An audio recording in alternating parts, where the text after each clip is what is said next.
یہ تمہارے پروردگار کی مہربانی کا بیان ہے جو اس نے اپنے بندے زکریا پر کی تھی جب انہوں نے اپنے پروردگار کو دبی آواز سے پکارا اور کہا کہ اے میرے پروردگار، میری ہڈیاں بڑھاپے کے سبب کمزور ہو گئی ہیں اور سر سفید بالوں کی وجہ سے چمکنے لگا ہے، اور اے میرے پروردگار، میں تجھ سے مانگ کر کبھی محروم نہیں رہا، اور میں اپنے بعد اپنے بھائی بندوں سے ڈرتا ہوں، اور میری بیوی بانجھ ہے، پھر بھی مجھے اپنے پاس سے ایک وارث عطا فرما جو میری اور اولاد یعقوب کی میراث کا مالک ہو، اور اے میرے پروردگار، اس کو خوش اخلاق بنائیو۔ فرمایا اے زکریا، ہم تم کو ایک لڑکے کی بشارت دیتے ہیں جس کا نام یحییٰ ہوگا، اس سے پہلے ہم نے اس نام کا کوئی شخص پیدا نہیں کیا۔ انہوں نے کہا کہ پروردگار، میرے ہاں کس طرح لڑکا ہوگا جبکہ میری بیوی بانجھ ہے اور میں بڑھاپے کی اس حالت کو پہنچ گیا کہ سوکھ گیا ہوں۔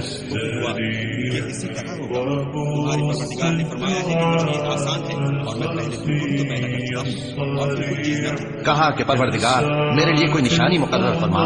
فرمایا نشانی یہ ہے کہ تم صحیح و سالم ہوتے ہوئے 3 رات دن لوگوں سے بات نہ کر سکو گے۔